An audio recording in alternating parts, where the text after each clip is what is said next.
hope you are as well. My name is Miki Adekunle, and this is Relationship Talk with Miki. And if you are interested in building a relationship that is deep, that you understand each other at a level that is not ephemeral, deep relationship stuff, and you want to be truly happy, then this is the place to be. Welcome once again. This month we have been speaking to our single people, especially. We have spoken to them about several aspects of their journey. And I remember that I said that if you mentor singles, if you are a single yourself or you're that person that gives them direction or guidance, then maybe this is something that you should be listening to so that you can properly guide and properly, direct this very wonderful set of people. And if you're a single person, sincerely, this would have been, I trust that this would have been a very powerful time for you. Throughout this month, like I said, we've basically faced the single people. And I remember that last week we spoke about sex, and we spoke about sex from the point of view of a single person. And I hope that our single people paid attention, and for us that we are guiding them as well, we understand how we could have, we could guide them better, not necessarily because of do's and the don'ts of relationship, but just because we need scientific evidence to prove whatever it is that we are talking about. So last week, I thought that last week was really, really, really a very special one. I remember that this month we also talk about proposals. Why is it that we need proposals to be over-officiated? This season, like I said, that was not for me. For me and my generation, we don't understand that. Good morning, Ogechi. Thanks for being here this morning. But today,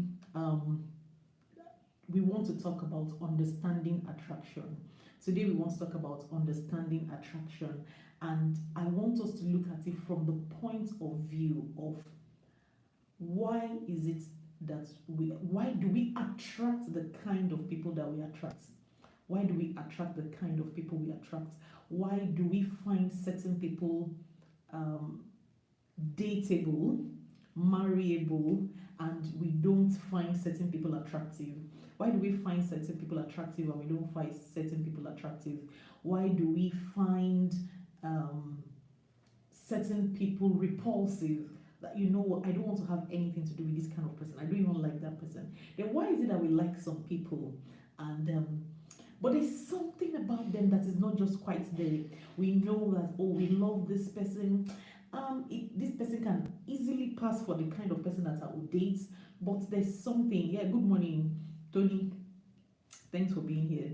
And why, I just want us to put that in perspective, because we live in a world that has been over romanticized, and people get to talk about their soulmates a lot. My soulmate is this person that I expect to be kind to me, to behave a particular way. But the problem usually is when you ask people, what is it that you want in a soulmate? Like I said, everything has been over romanticized. Then people begin to talk about something like, I love, when I find that person, I will know. Usually it is not embedded in any kind of, it doesn't have a definition. It is embedded in feelings and shrouded in a kind of secrecy, that once you find this person that I love, I will just know. And usually that is how we all have known. We just find out that we meet certain people and we are attracted to them, and we meet certain people, we are not just attracted to them, and we don't know why. So today I want to try to help us to understand the science behind attraction. Why is it that we attract the kind of people that we attract? Sometimes we feel like it is undefined, it's undefinable. But I am trying to say this morning that it can be defined. Whatever it is, whoever it is that you are attracted to, trust me, there's a science behind it. And I want to try to make you understand what that science is today. Because our soulmates should not be shrouded in, secrecy, should not be largely left undefined. It is something that when we see, the next time we see somebody that is falling in love, we understand what is working at the back of their mind. So today it is understanding attraction. So usually, and I want to try, like I said, I want to try to make us understand the science behind it. Usually what happens is that we are all looking for the familiar. We are all looking for the familiar. Trust me, whoever it is that tickles your fancy, trust me, that person is familiar. That whatever the attributes of the person is familiar to you. You might have left it undefined, but truth is, it is familiar. It is definitely familiar to you. And so this is the general rule.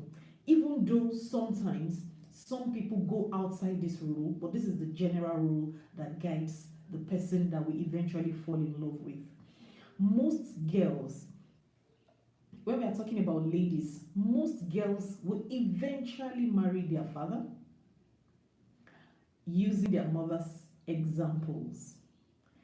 And most boys will eventually marry their mother using their father's examples. And so when you see someone that you claim that there is an attraction between you, the person reminds you of something that you have known before. The person reminds you of something that you have seen before, something that you have experienced before. You might not be able to put your hands on it immediately, but give it time. You begin to see the similarities between that person and the person that you have seen and loved and experienced before. So most girls, if you like, for people that are married, sit down and do the calculations, sit down and draw the pattern, and you would see that you have a lot of match between the person you are with and your first love, which is your dad, that you have known before. Some of us don't have the privileges of dad in our lives, but there is a father figure that we submitted to.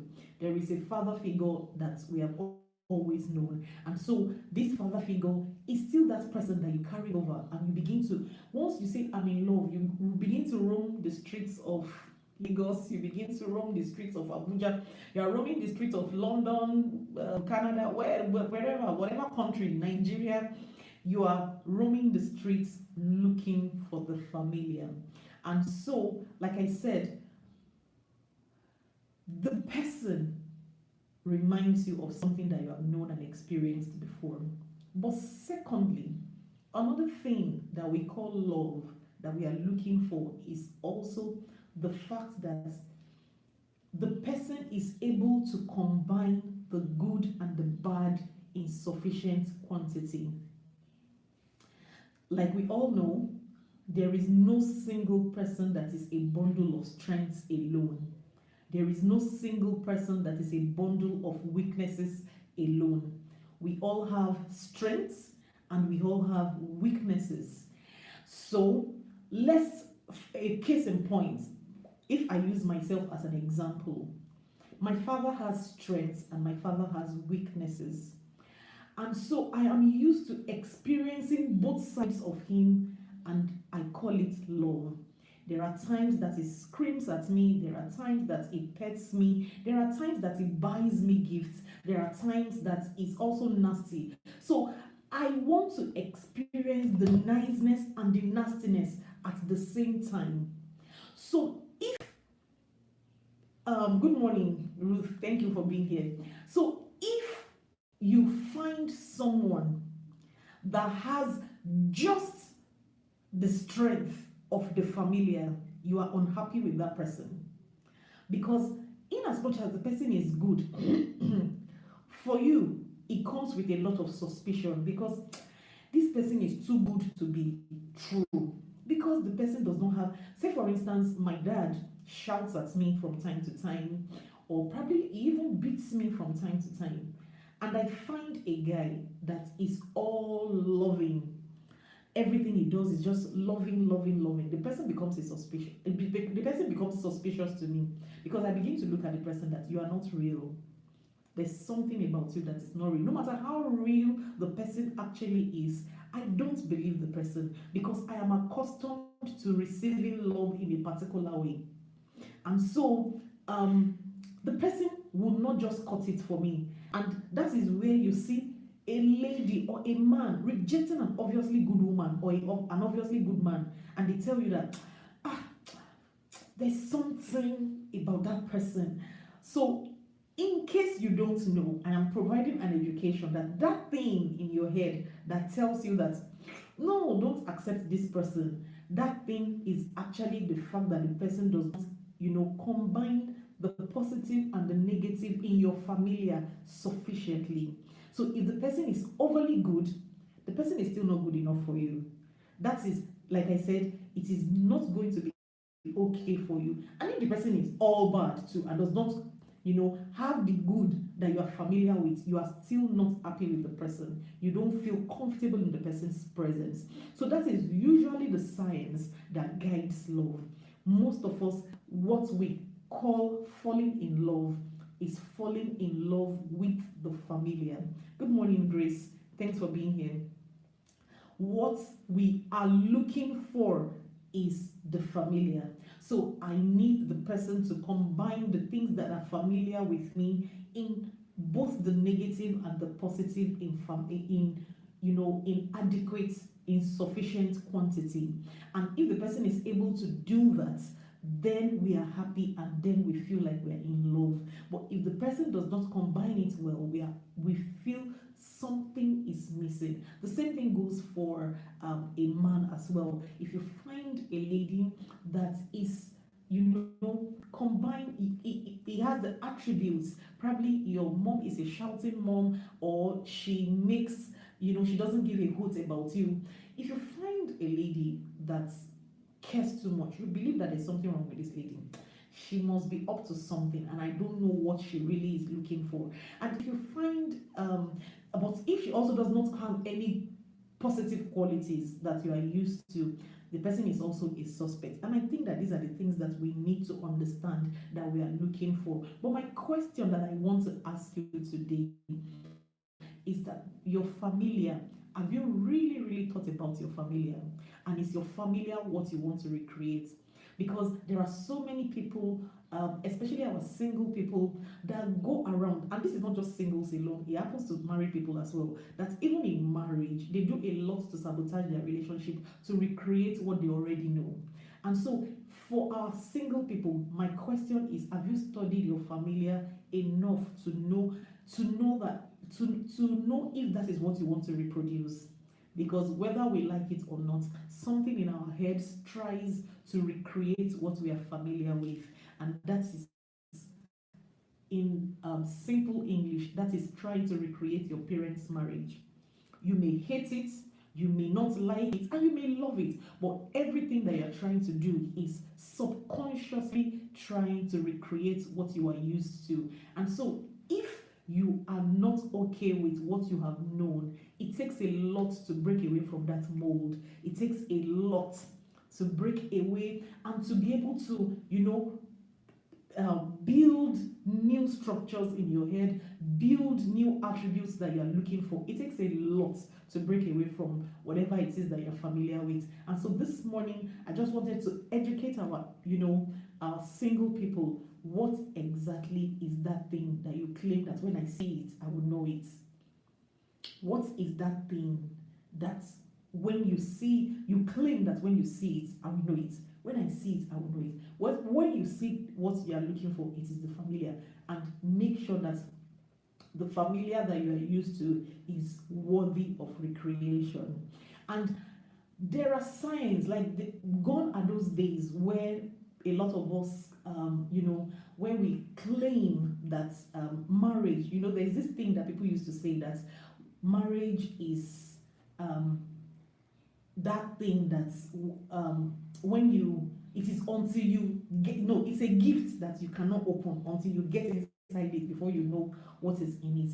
But I am glad to also announce to us that science has made it easier for us to be able to predict almost accurately what to expect in relationships even before you enter it. There is a service that we provide in my organization. Like, I run a therapeutic organization called the Marriage Haven. What we do is majorly about relationships, and there is, there is a service that we provide for single people where we can almost accurately predict the kind of issues that you are likely to have in that relationship, the kind of positive enjoyments that you are likely to encounter in that relationship. So you don't have to go into that relationship blindly. You can tell with a level, like I said, with a level of predictability, because science makes it easy for us to be able to